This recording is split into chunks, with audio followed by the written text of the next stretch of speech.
One. Good morning, everyone. Thanks for joining us for this live event from Virtual WTM. There is a question and answer opportunity here, so please use the chat to put your questions to the panel. I'll introduce the panelists as we go around the first round of questions. I'm going to start with Caroline Bremner, who's here from Euromonitor. She's head of travel research. And Caroline, I want you to tell us something about what your research is telling us about the most important things destinations need to know about the changes in consumer preferences post-COVID. Well, thank you for having me, Harold, and it's great to be with this distinguished panel. So we have some new research at Euromonitor. We've been looking at the changes in consumer behavior, first of all in April, in the immediacy of the pandemic, and then again in July and October with us now going into a second wave potentially in Europe.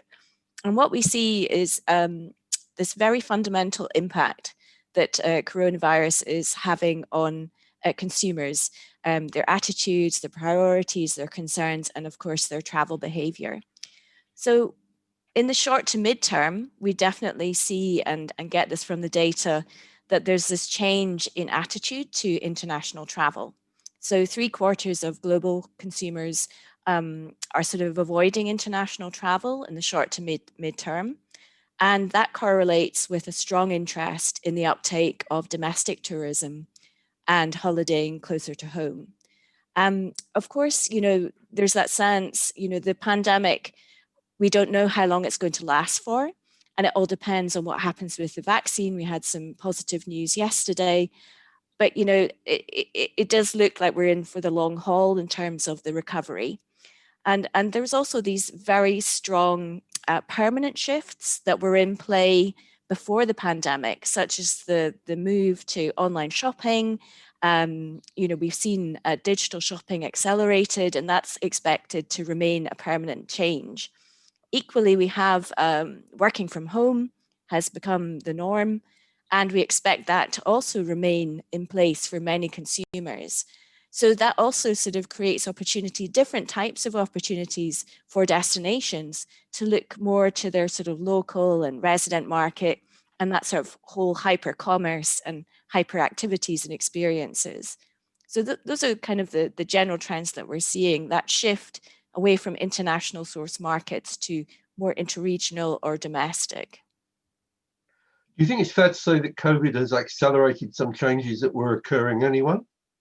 Oh, definitely. Yes. So when we look at sort of the uptake of sort of online travel sales, that's been sped up. So for those people that are traveling, they're avoiding going in and doing it in person. They're doing it online from the safety of their home. They're using their mobiles, their smartphones, their tablets.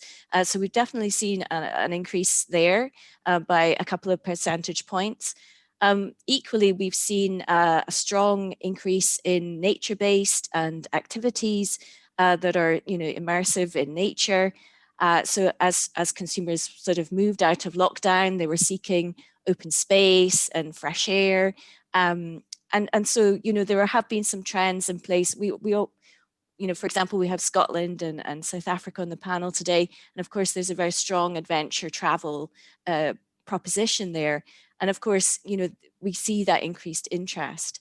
And equally, you have, the whole acceleration and digitalization of the travel industry. That's been happening for many decades, and it's only going to continue.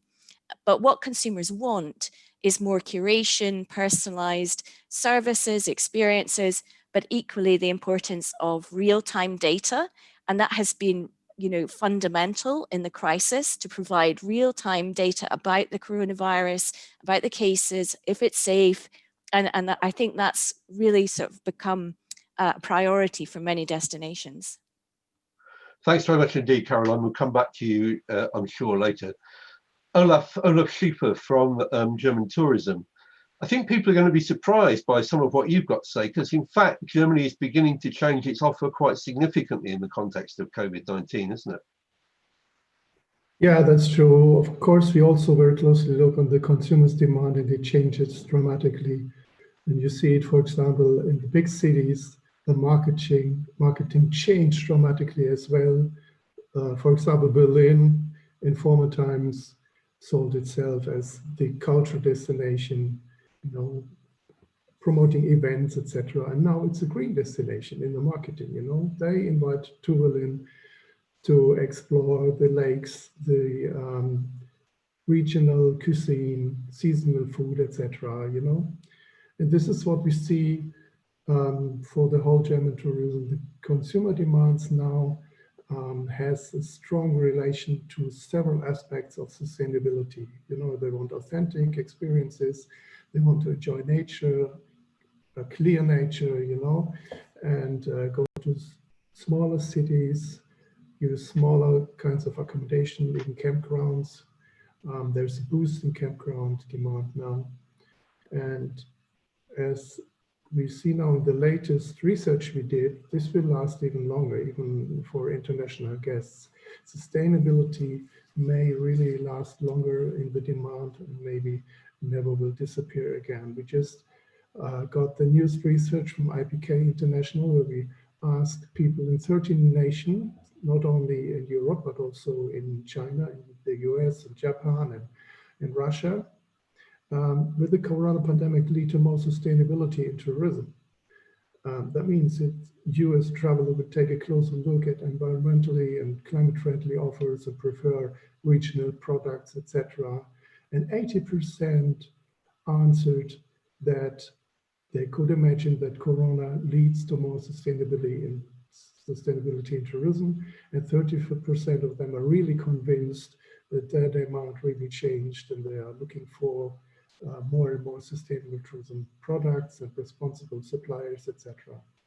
That's we saw this development even in the last years, but according to the latest research, I think the corona crisis is a real boost for the demand of tourism products, which are really reliable and sustainable.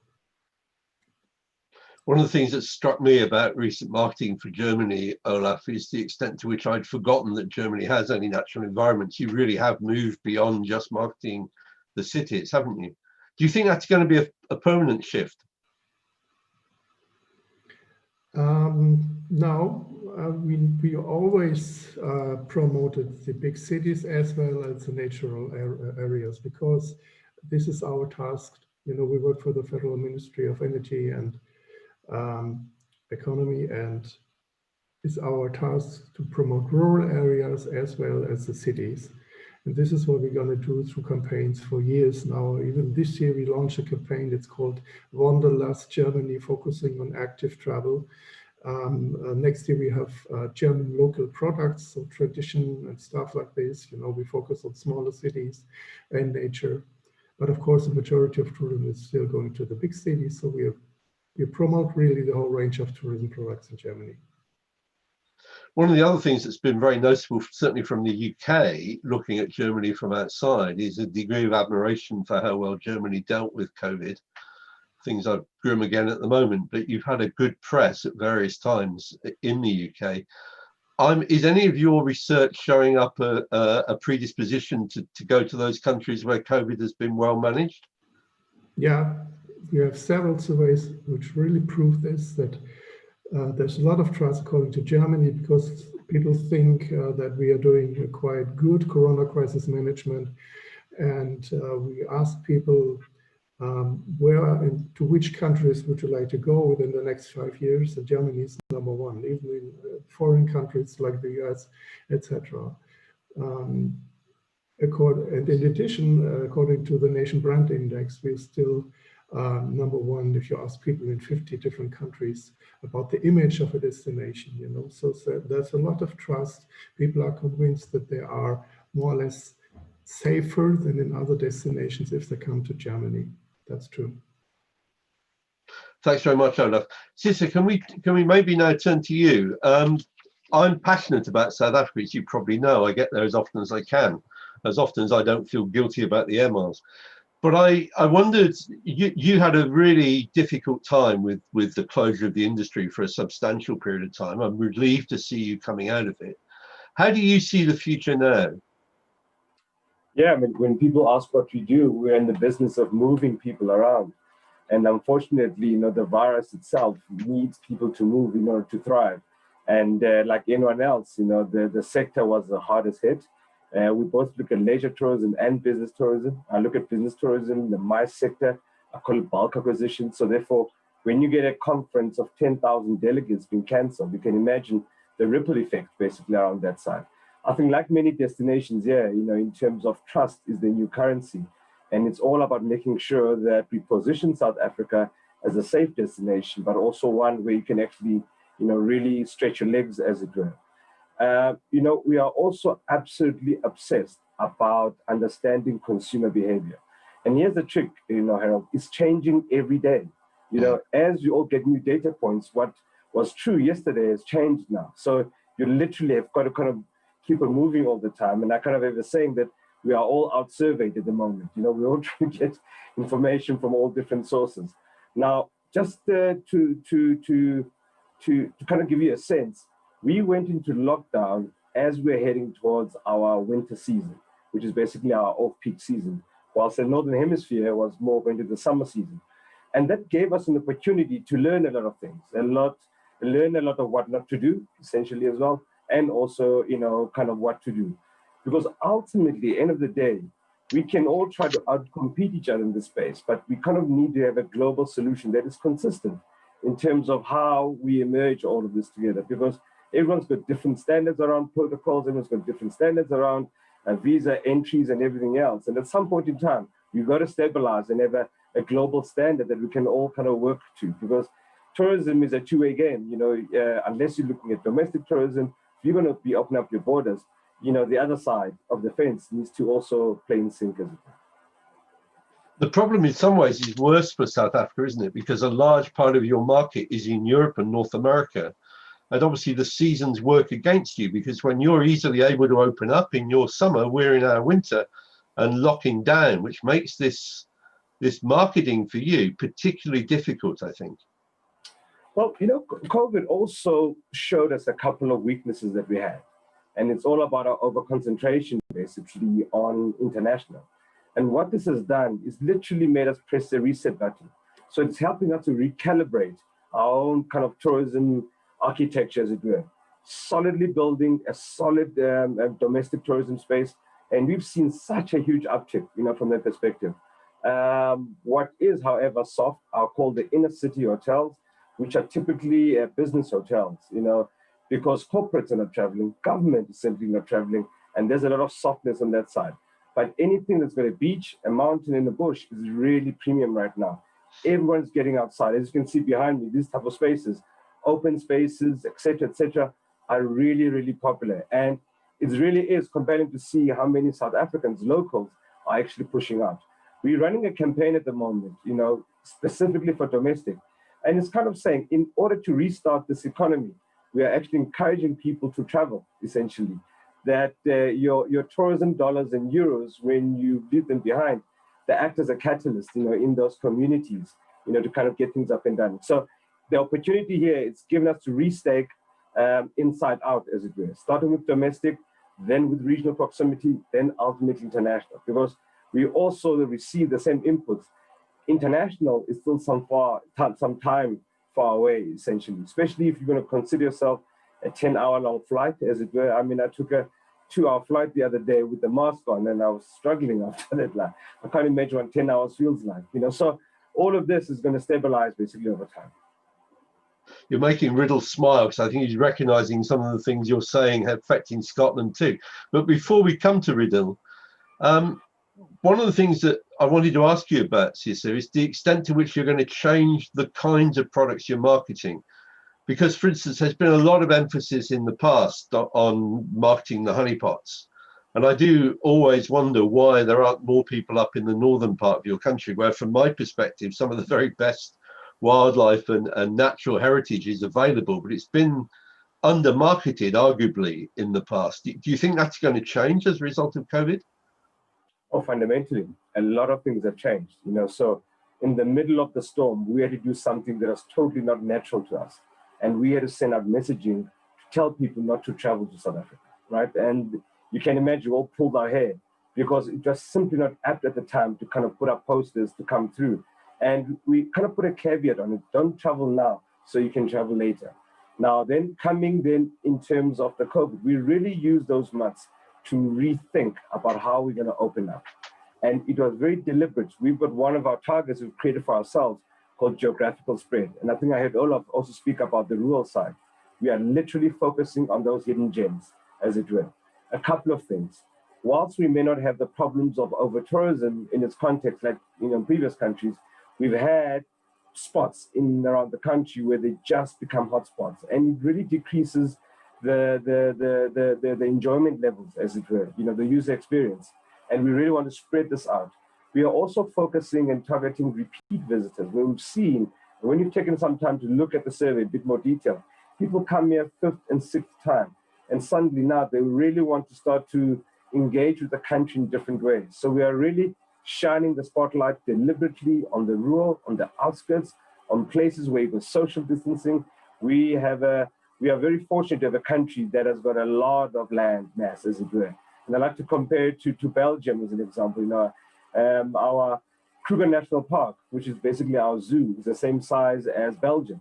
So kind of gives you a bit of a sense in terms of how much space we have, and want to use that to its maximum capacity.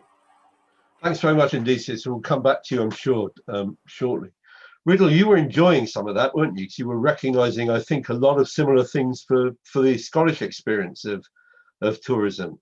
What's your reflection on how it's gone over the last few months? Yeah, I think it's really fascinating listening to what Caroline said and also what Cisa just said. They could have been writing the marketing plan for Scotland because we've faced exactly the same challenges.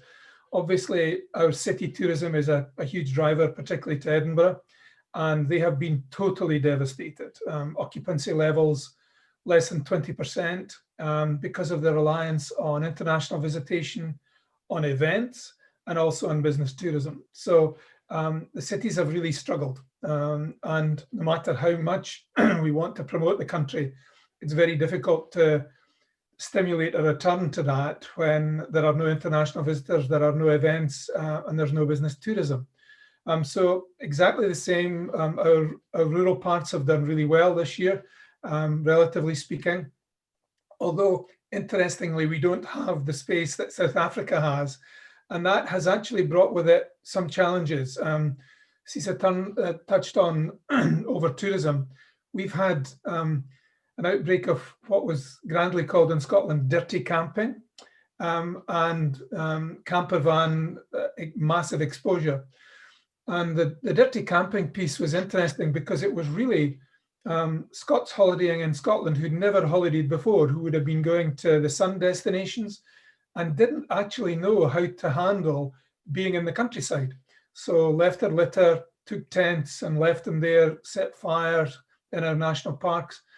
And so that caused huge consternation, particularly with local communities who were sensitive anyway to the return of visitors. There was a worry in some of our island communities that visitors would bring the virus in.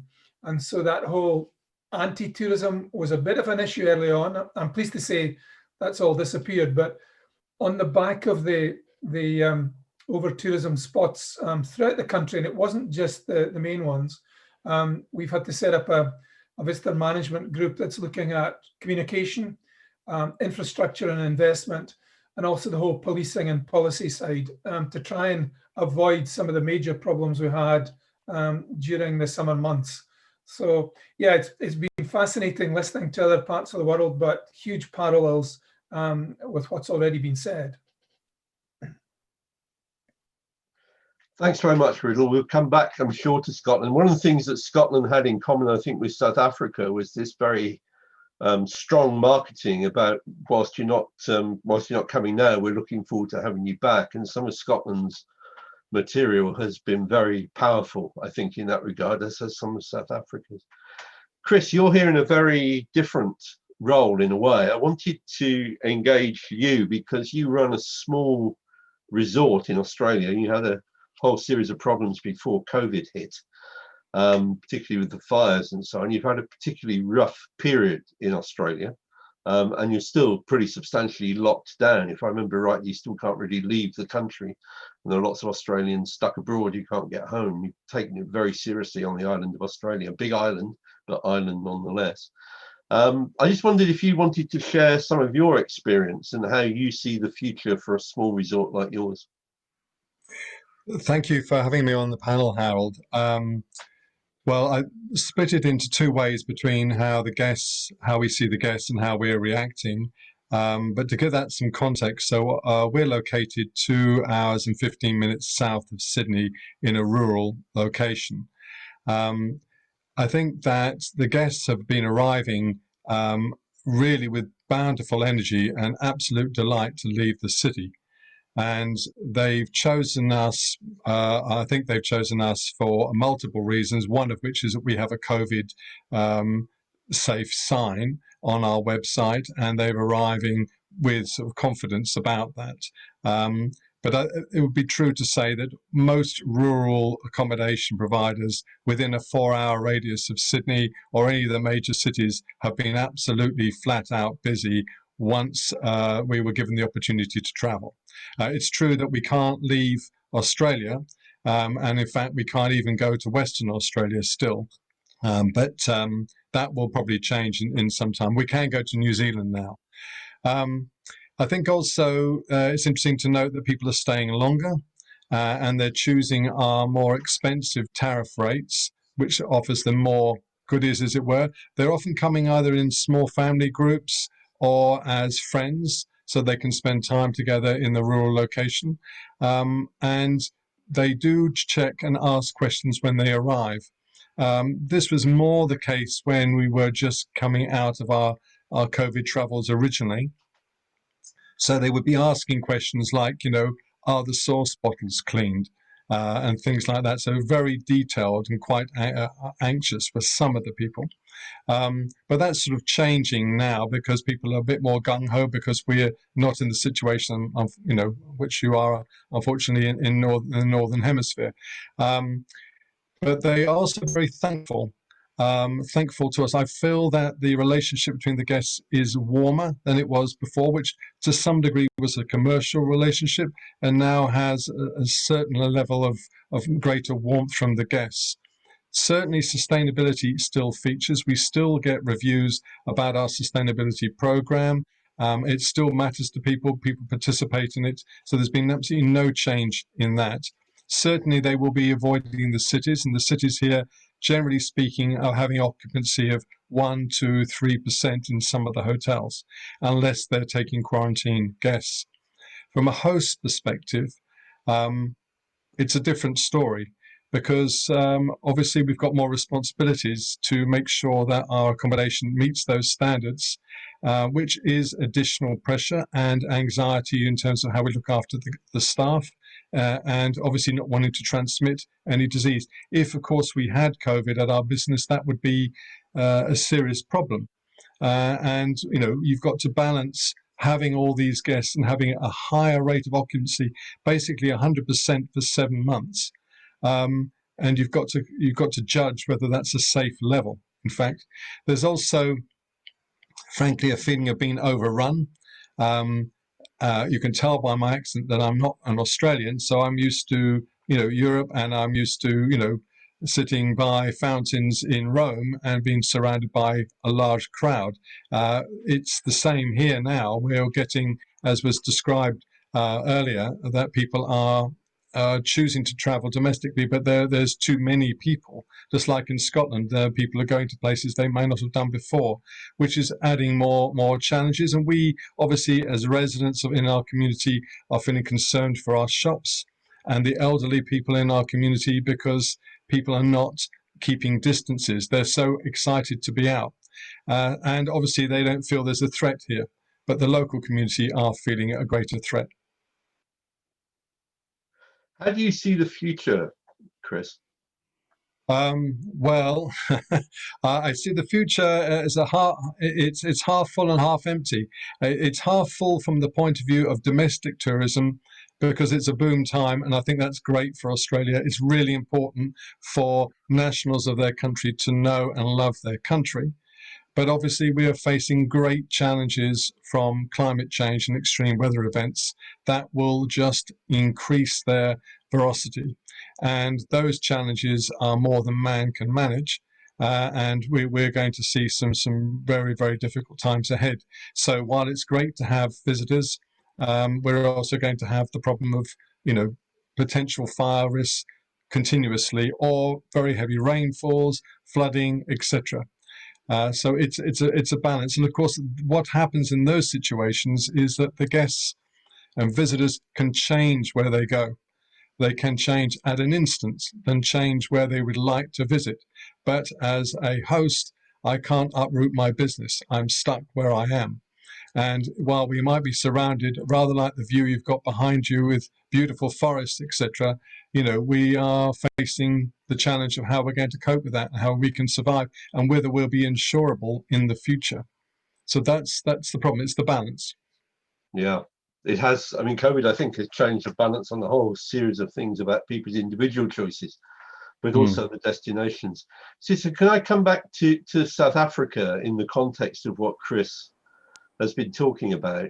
I mean, you are lucky in the sense that South Africa is a large and very geographically diverse country. You've got an enormous number of different environments. So potentially at the national level, tourism can move around, and there's quite a lot of domestic tourism now. If South Africans can't travel abroad because of COVID, they're more likely to want to travel at home. And Scotland, I think Riddle has benefited from that as well, that more people are traveling at home.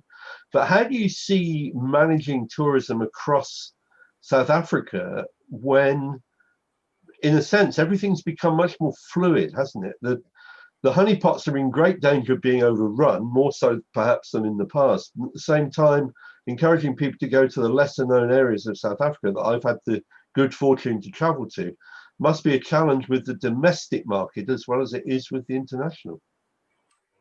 Yeah, I mean, I tell people that, before COVID, I had an afro. Look at me now, I've got no hair, essentially, I'm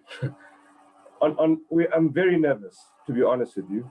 On one end, we are heading towards our summer. There's a lot of pent-up demand, and we are just seeing people really rushing out in big numbers. To give a bit of a sense, our national parks, on the day it was announced that, we could travel free within the country, the website crashed. There was just a demand that was there. Now, on one hand, whilst we are really happy to see people travel, we are almost overcompensating and going quite deep around informing and educating, the consumer about how to, consume tourism safely.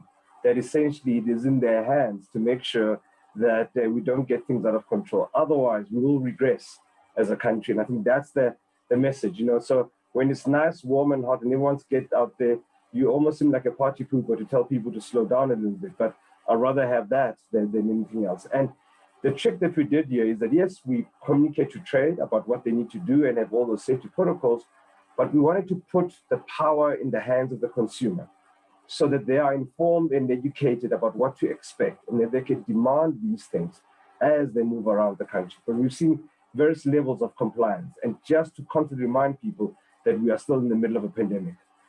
Part of the challenge, however, was more on the industry side. So like many, destination management organizations here, we market something that we don't actually fulfill, right?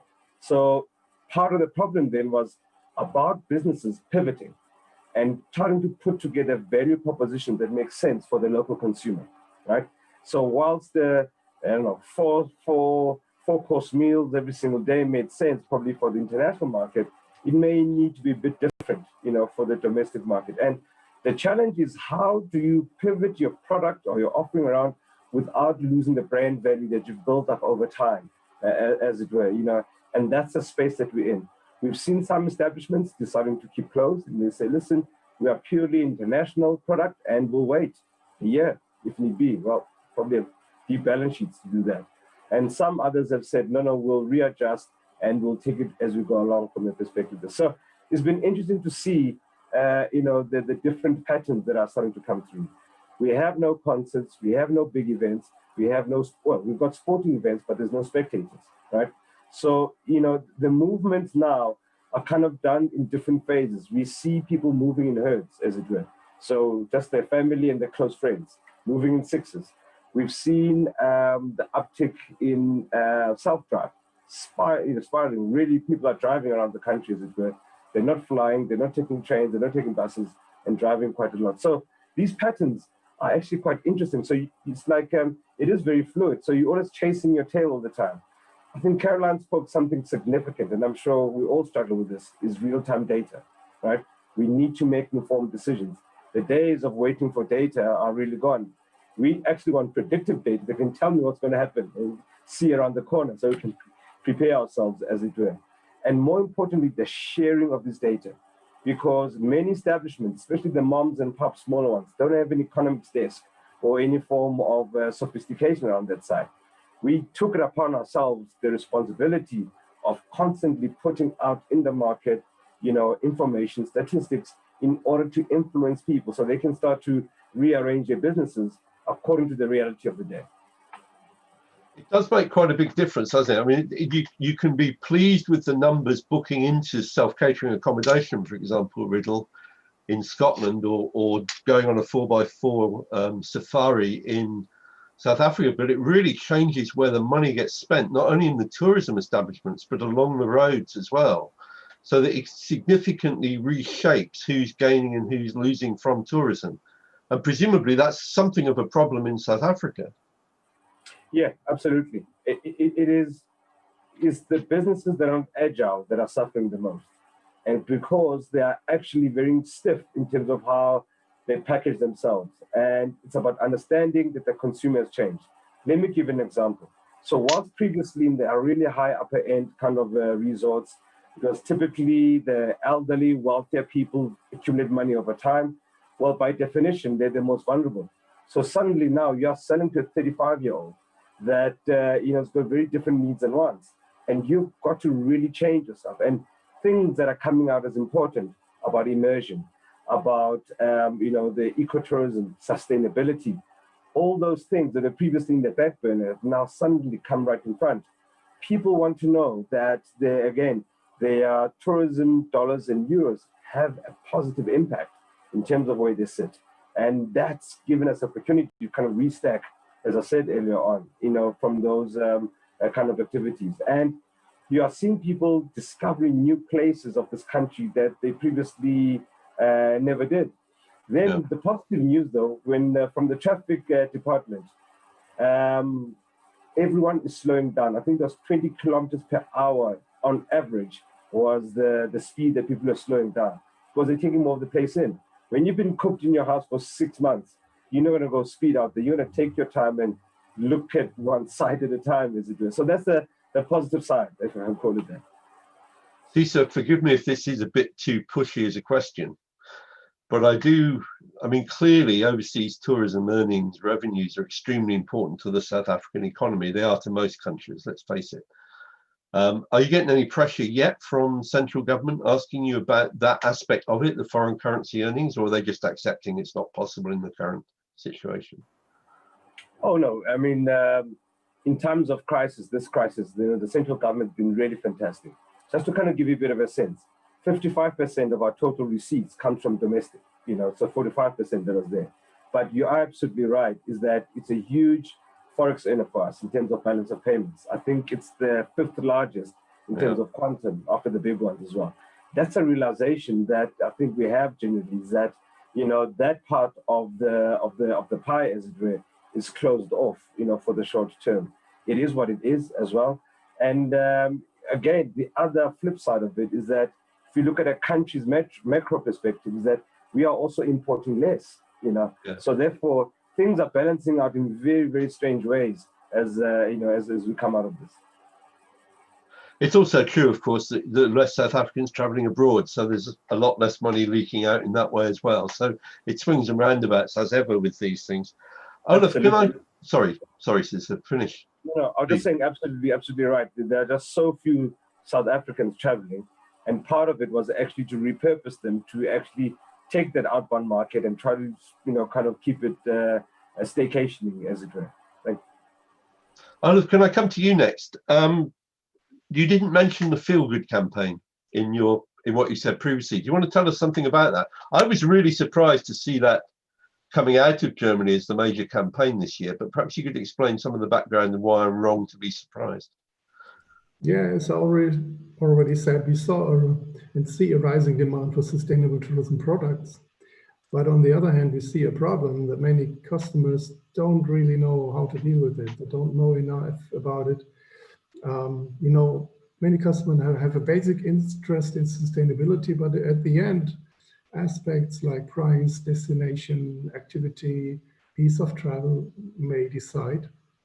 But in addition, and this is why we made the Feel Good campaign, and you will be able to enter the website under germany.travel/feelgood.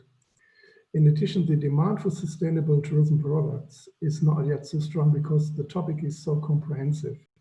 For many clients, it's unclear what sustainable tourism is all about. The variety of certifications, sustainability seals is large, and the customer is overwhelmed with the evaluation and selection.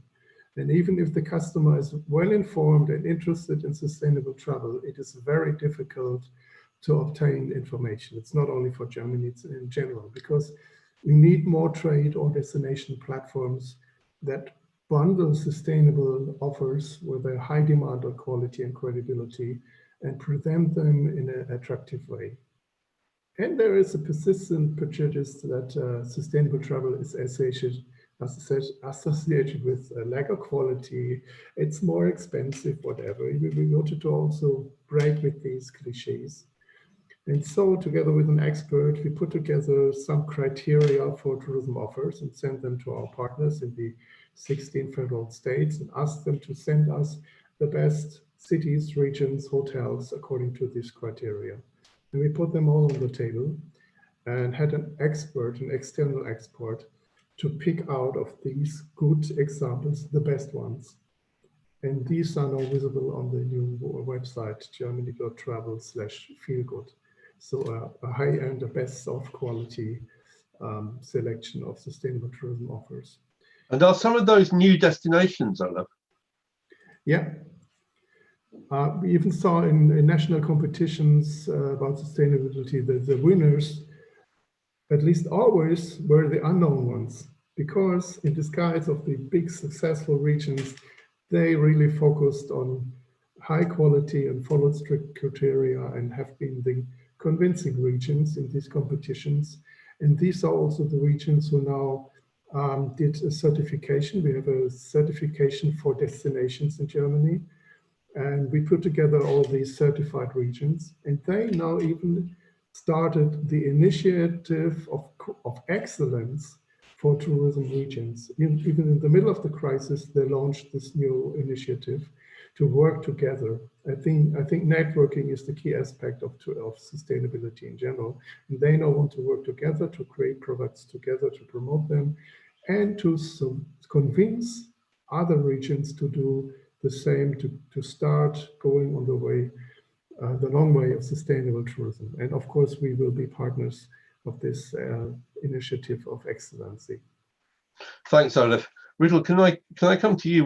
Interestingly, we've had a question here on the chat asking whether sustainable certification is an important part of building back in a better way. I just wondered what your view of that was from Scotland before I come back to you with the other question I want to ask.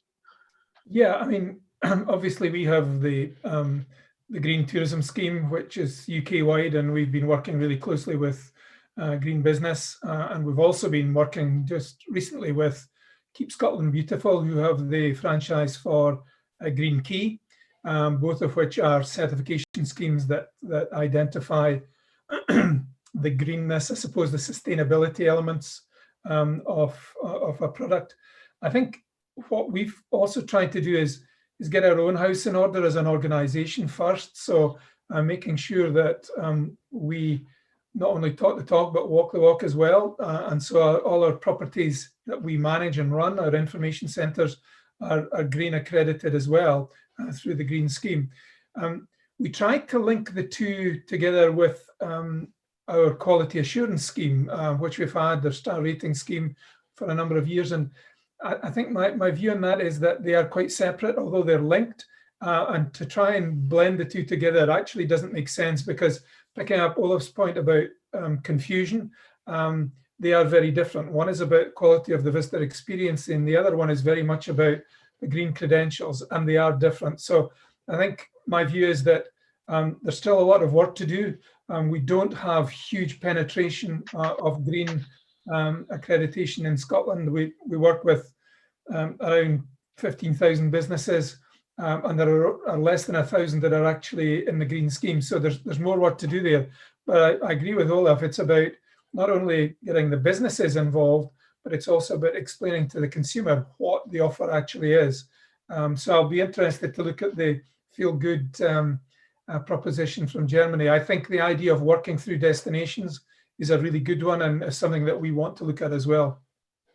It is. I mean, we do have a separate panel on certification tomorrow, and if anybody out there listening is particularly interested, it'll be an interesting debate. But the reality is that certification is still struggling really to be taken up. And actually, although you say you don't have very many, Riddle, you're well ahead of most destinations in terms of the numbers who are in a certification scheme of one sort or another.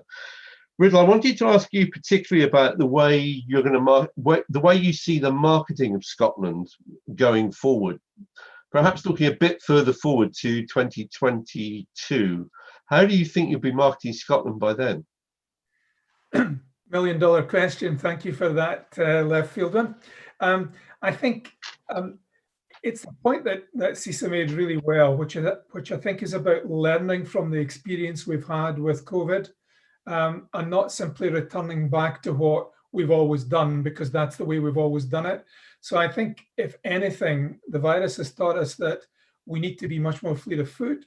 We need to be much more engaged with communities in a way that we've never ever done before, and we need to promote all the obvious things, but in a very different way. And I think, whilst the cities will eventually return once we get international visitation and business tourism and events, I think that the one thing that it's taught us, exactly as Cisa mentioned earlier on, is we need to look at our marketing in a very different way. Having said all of that, all the strengths that have always been a strength in Scotland in terms of the landscape, the scenery, and the people will still be there and will still be at the forefront. But it's about how you package that and present it to the customer, I think, will be the big difference.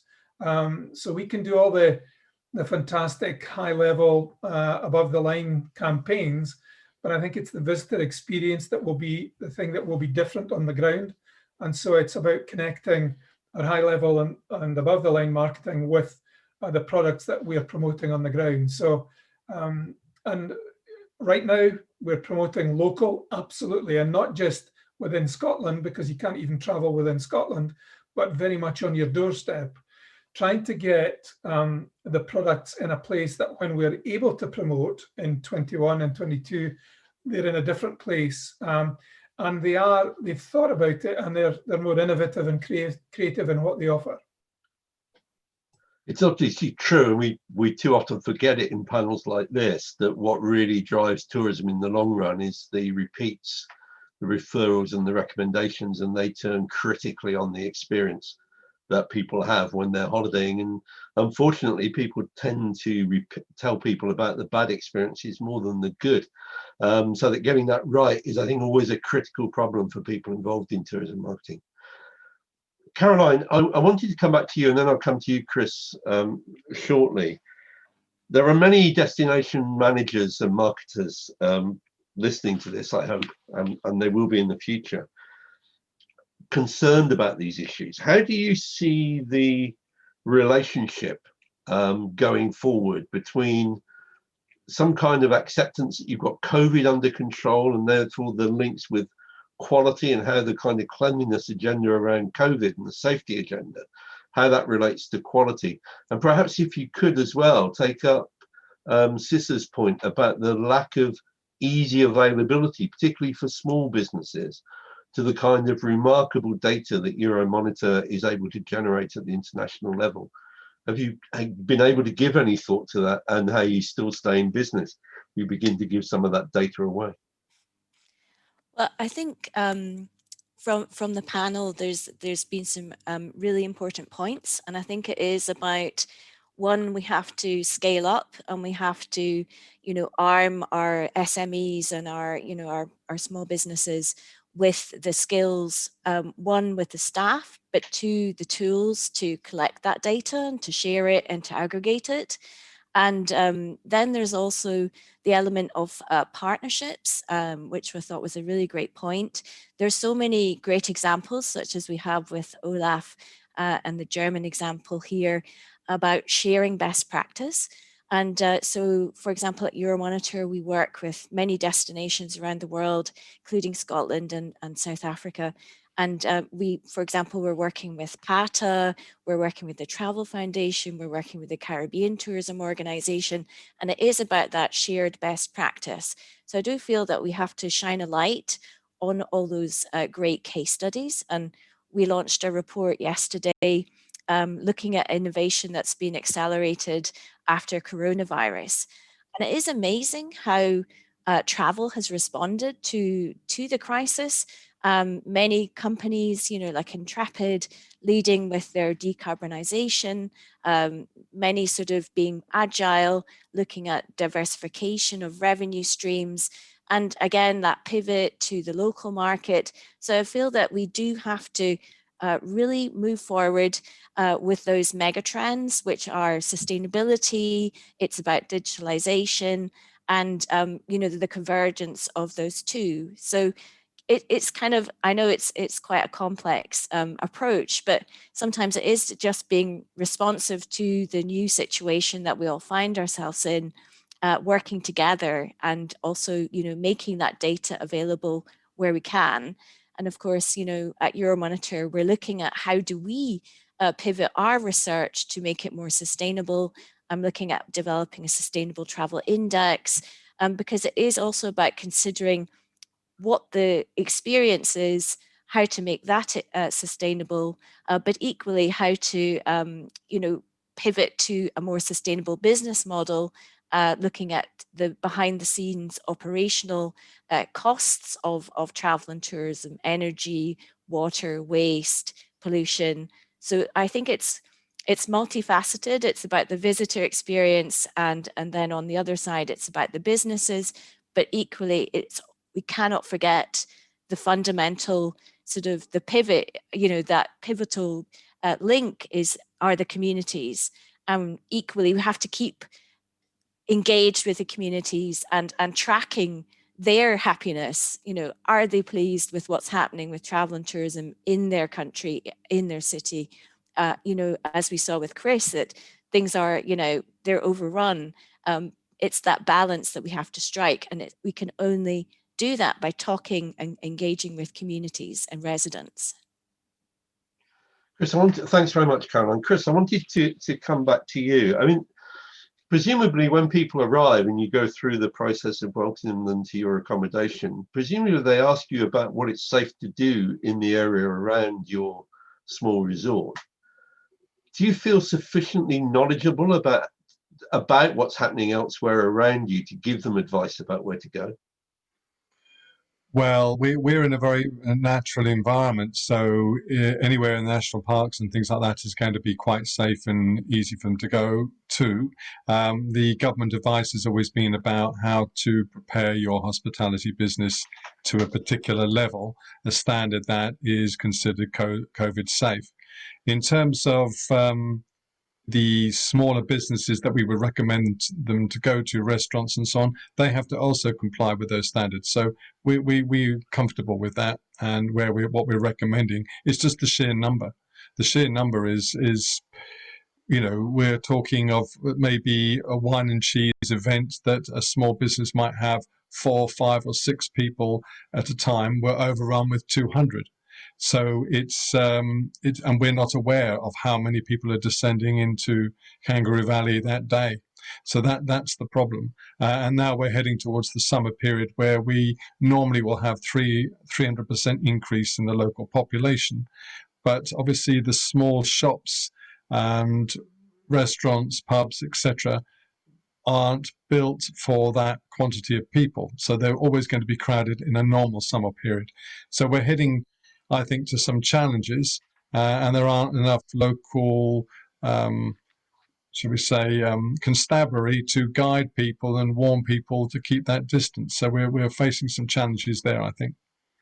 For anyone who was watching the panel earlier this morning, you'd have heard Malcolm Bell from Cornwall talking about the need for more local information about how many visitors are likely to arrive in the village in the next day. And I think, Riddle, you'd recognise that as a challenge, and probably Sitzer, you would too, and probably it applies in Germany. I do think that there's a whole level of information sharing and forecasting which travel and tourism probably needs to get a grip of. They've done some of it in Barcelona by being able to forecast visitor arrivals because they know about the cruise ships and the MICE events and so on, which produce the busiest days. But we're still really a long way off being able to help smaller destinations manage visitors with that kind of information flow. And I think that's probably a big challenge for all of us. Look, we've got about 9 minutes left. I wanted to end just by going around each of you asking what you think is the couple, perhaps the two biggest learnings that you've had from the experience over the last 9 months or so. What have you learned, and what advice would you pass on? If you have a couple of minutes each, that would be great. Olaf, should we start with you? I learned that the development would already started, the change from destination marketing organization to destination management organization got a real boost in this crisis, So networks appeared, and I think they will last to face the real problems next to Corona we will have to deal with in future, the climate change, the lack of biodiversity, and so on. So this network will stay, I think, and it will be strong. And I hope we will also manage not to think in tourism itself, but in a network of other branches and politicians and even European-wide to work together. I think this is Corona as well as the other challenges, task which we only can face together internationally, as we did with the SDGs, but we have to be aware of them again now. Thanks, Olaf. Sitzer.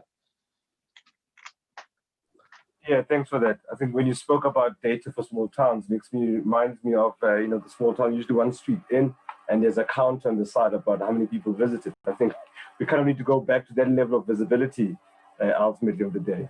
Look, part of the challenges that we have is that pre-COVID, I could tell you what my top 5, source markets are important. I'll tell you the level of investment, what you're going to do.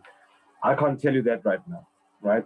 And, the environment is so fluid in the sense that you almost have a 2-week window, when everyone's got a red list or country list or band list that is coming through, and you're trying to align your list with another country's list and making sure that you've got a bit of a window to kind of get people moving through. I think the booking windows or the booking cycles are going to fundamentally change to what I don't know. I think there's going to be a lot more closer in terms of activities happening on that side. The move from DMO to DXO is essentially part of the conversation that we are having as well. We are also starting to challenge now our overseas representation model as we look at it. We kind of have legacy kind of offices that are there, heavy infrastructure, heavy people. Trying to understand 8 different countries' labor laws is a mess in itself. So that's also accelerated us to kind of think differently. And then lastly is how to make money from hybrid events, So on the business event side, it's all good and well to tell me, yes, we're going to hybrid, et cetera, et cetera. But I think about all the hotels that are not booked, all those bed nights. I think about all the catering. I think about all of that cost. So the conference happens, but the spend doesn't happen as well. And so it's kind of bittersweet, if I can call it that. So I still haven't figured out as to how we're going to get, tourism financial contribution into that space. So maybe if someone's got a solution, please call me. Thank you. It's not going to be easy, that's for sure, Cesar. Chris, 2 minutes. 2 minutes. Well, as you know, I've invented a product called My Green Butler, which is a sustainability management system. So what we found during the COVID period is being able to monitor in real time resource use from other hospitality businesses when they're open or when they're closed.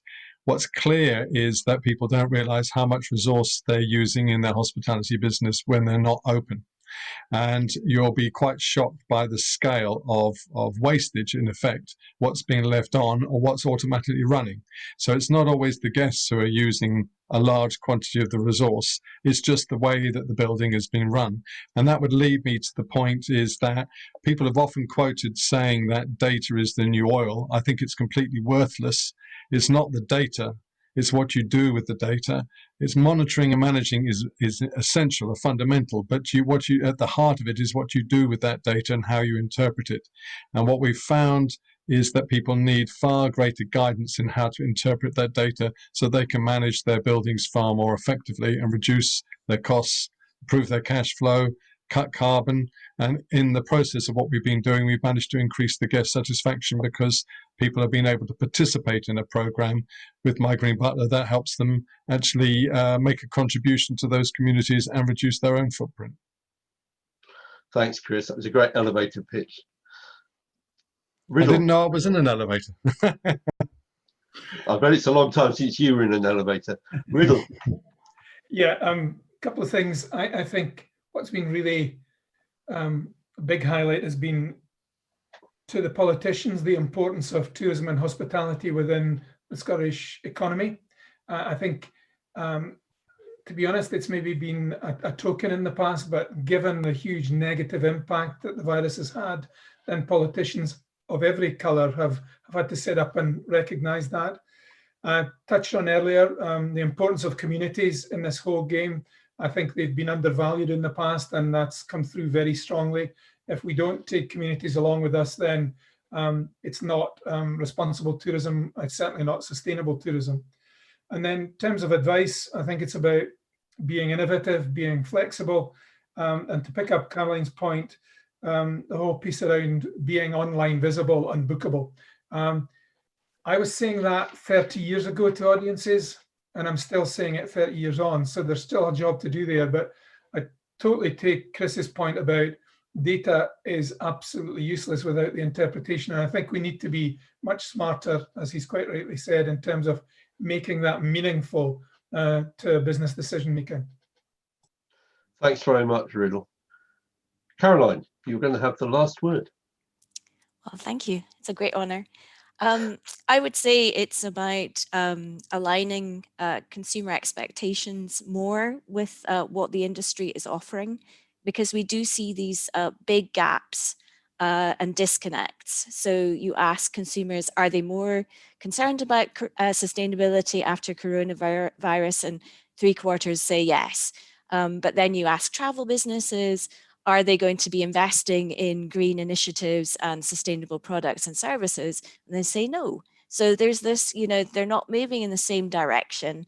And so I do feel that we do need that data, but we also have to engage consumers and find out what they really care about.